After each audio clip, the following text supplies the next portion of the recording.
Hello and welcome to another episode of Bible Pudlets. I'm Marvin. And I'm Tammy. We're so happy that you've joined us today.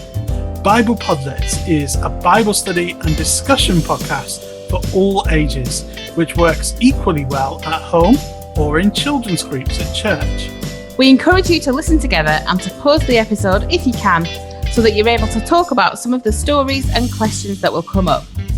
To help you, all the activity and discussion questions for this and all of our other episodes can be downloaded from the resources area of our website, bdeducation.org.uk.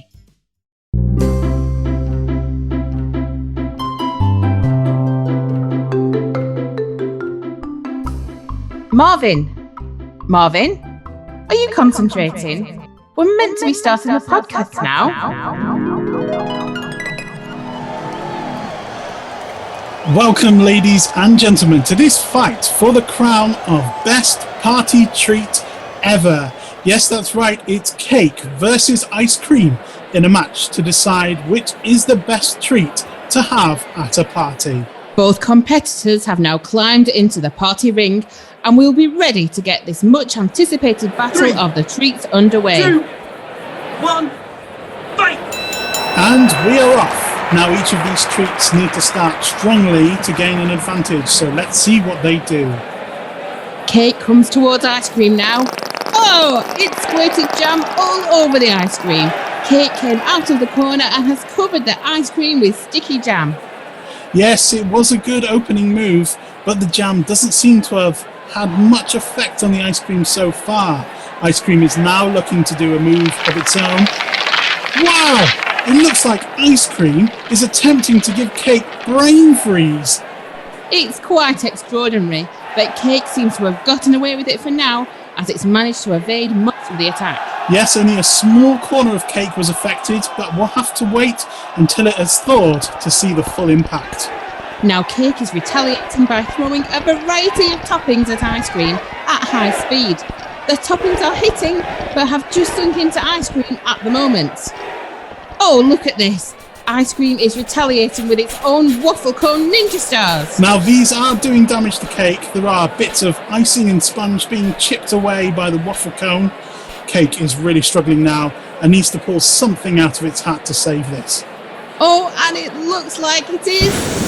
Oh no, that's not a candle. What's it going to do with that? Ice cream is looking very worried now. Heat is definitely a huge threat to ice cream. It is trying to evade Cake's attacks, but it really is in trouble now. Look, ice cream seems to be signalling to the back for some reason. What's this? It's jelly. What's jelly doing here? Jelly is a friend to ice cream and known accomplice. It looks like ice cream has turned to cheating to find a way out of this match. But wait, Jelly can't get into the party ring. How embarrassing for Jelly. Its poor balance is keeping it from trying to help. Oh, but now it's throwing random toppings at Cake to try and help. Oh, and that's it. And the referee has stopped the match. Ice cream has been disqualified by the referee for outside interference. What a shame. But Cake is your winner today, albeit by disqualification. Marvin, come on. What were you daydreaming about? Oh, sorry. I was just thinking about a strange fight. Because in our passage today, we also see a very strange fight with an even weirder ending. Oh yeah, you're right. Let's listen to this week's news story and find out what happened.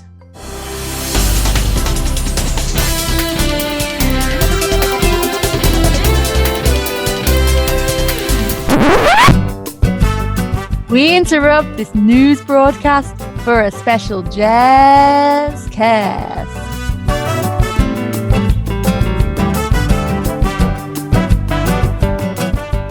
Oh, good golly, what a story we have for you today. The world's first jazz army was led by an Israelite called Gideon. My man and 300 men, all armed with succulent brass sounds, defeated a whole Midianite army in one small song. This has been described as a step into musical warfare with Jazz taking the first point. Here with me now is the mighty leader of this historic victory. Oh, you are not what I was expecting, young man. What do you mean? Well, you don't exactly look like a mighty leader. Have you eaten recently? There is nothing on you.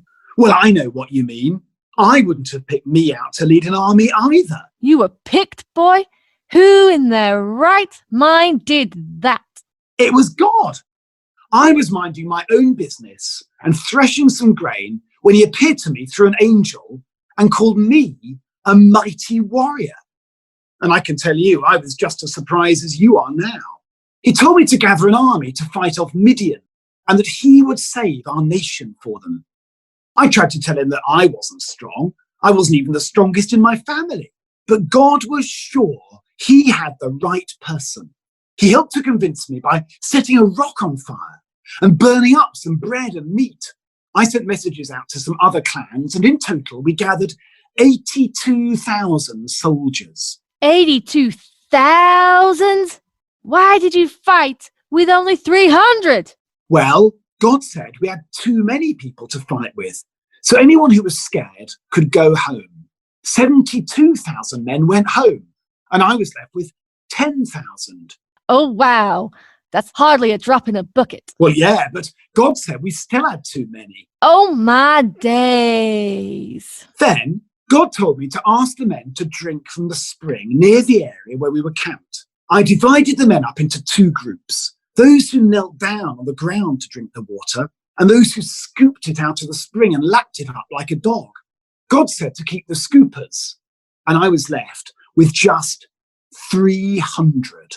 I bet you were terrified to go into battle with only 300 people. Of course I was worried, but God gave me confidence. My servant and I overheard a Midianite soldier talking about a dream it had, telling him that God had given us the victory. Well, I was so full of faith that I worshipped God and led the attack right then. Oh no, not before I gave everyone their jars, candles and trumpets. Ah, yes, the amazing Jazz battle strategy. Tell me about that. Well, it wasn't jazz that... Jazz. Okay, jazz. That didn't save us. It was God, and only him. We surrounded the camp. We broke our jars and blew our trumpets and shouted loudly. Then the Midianite army went mad and started fighting each other. I'm sorry, it wasn't jazz that saved us. It could only have been God. Well, I'm sad that Jazz wasn't the reason for victory, but I'm sure glad I heard about that amazing thing God has done. Well, there we have it, folks. Jazz didn't save the day, but God certainly did. I'll catch you another time. Keep it cool. Keep it cool.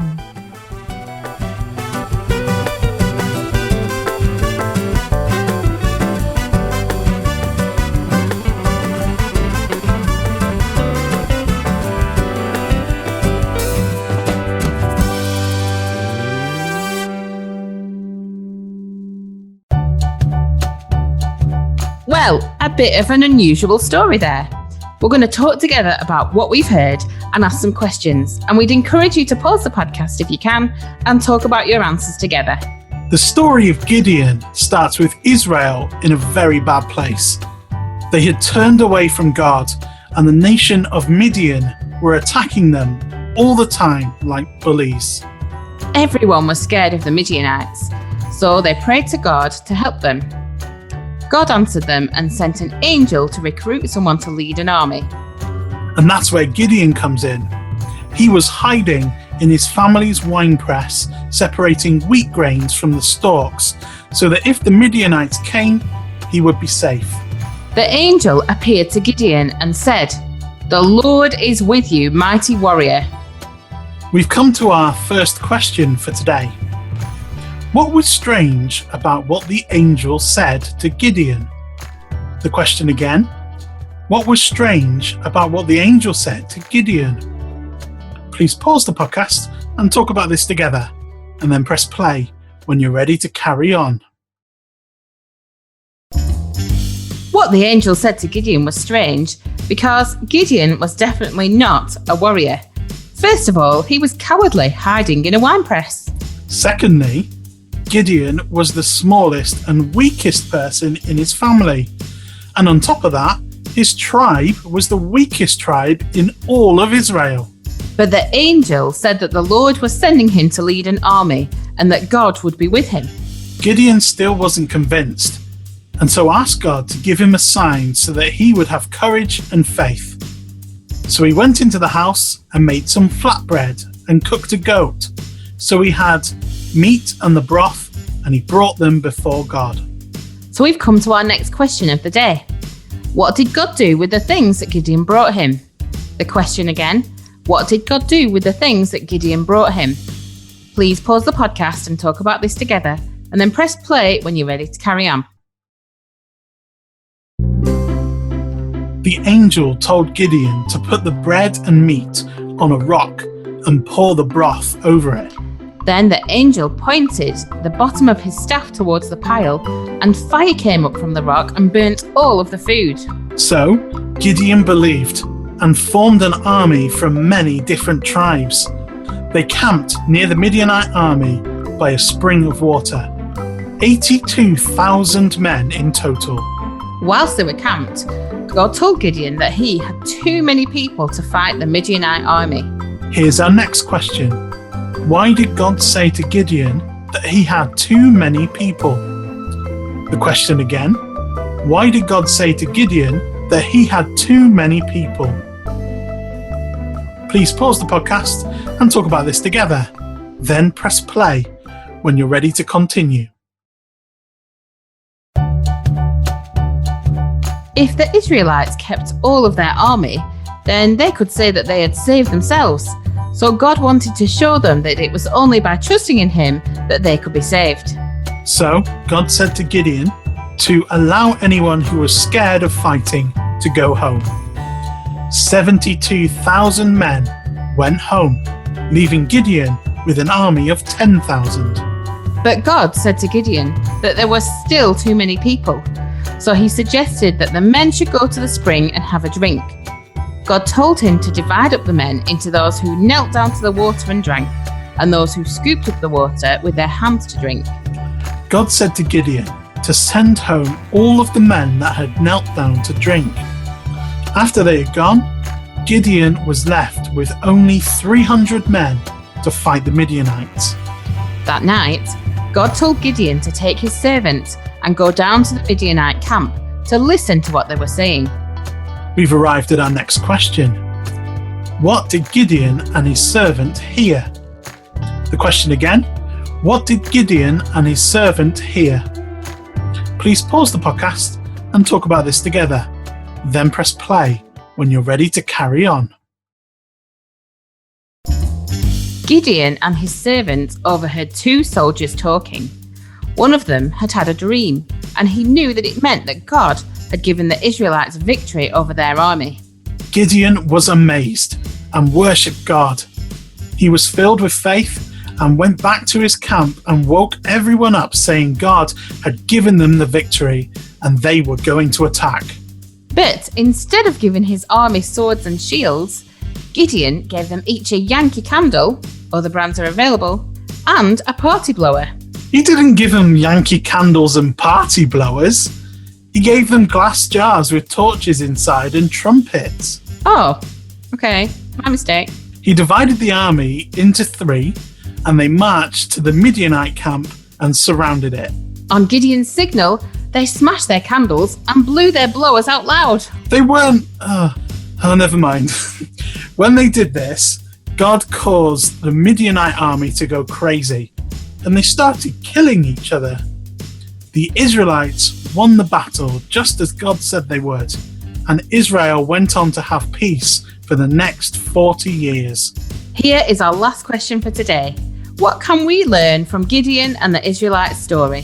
The question again, what can we learn from Gideon and the Israelite story? Please pause the podcast and talk about this together, and press play when you're ready to carry on. The lesson we can learn from Gideon and the Israelites is that it's not in our own strength that we are saved. God deliberately wanted to show Gideon and the Israelites that their success in defeating the Midianites was down to him. Even though God asked Gideon to lead, Gideon didn't believe he was good or strong enough to do what God had asked of him. But all God wanted Gideon to do was trust in his plan and that he would keep his promise. And it's the same for us too. Yes, that's right. God asks us to do things for him, and the story of Gideon reminds us that we should trust in God and his power, and he will help us to do the things that he has asked of us. Have you ever felt you weren't good enough or strong enough to do something God has asked you to do? If you have, pray and ask God to help you trust in his choice and give you confidence. And if you're not sure how to do that, then ask your adult to help you.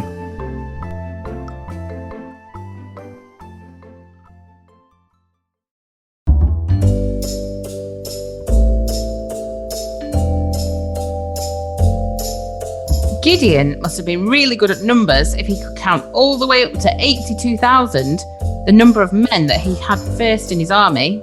I'm sure the men were much easier to count when God told him to reduce them to just 300. I know! There's a really good numbers game that we could play as our bit of fun before we finish our episode for today. Great, how do we play? Okay, I'm going to think of a number between 1 and 300, and you have to guess what number I'm thinking of. How on earth am I going to guess what number you're thinking of? You start by picking a number, and then I will help you by letting you know whether the number I'm thinking of is higher or lower than the one you have guessed. Through a process of elimination, you will eventually get to the right number, hopefully. Let's see how quickly you get it. And you can also play along at home with us if you'd like. So, have you picked a number? I am picking a number in my mind, and I'm going to write it down because we know how bad my memory is. If you have heard Bible Podlets before, you will know this to be true. Okay. Right, I'm going to go in at 175. It is higher. 220. Higher. 245. Wow! How did you get that so quick? Amazing. Shall we 3 guesses return? for 245. That's incredible. Any number out of 300. That's a really fun game. And actually, if you wanted to make it more difficult, you could extend your number brackets, I guess. Yeah, you could do. Next time we could play any number between 1 and 1,000. I might be here all day if we did that, though. We'll save that for outside a Podlets episode then. So how did you get on at home with our Think of a Number game? And we hope that you enjoyed our silly battle commentary earlier on in the episode. What things might fight in a silly battle that you can think of?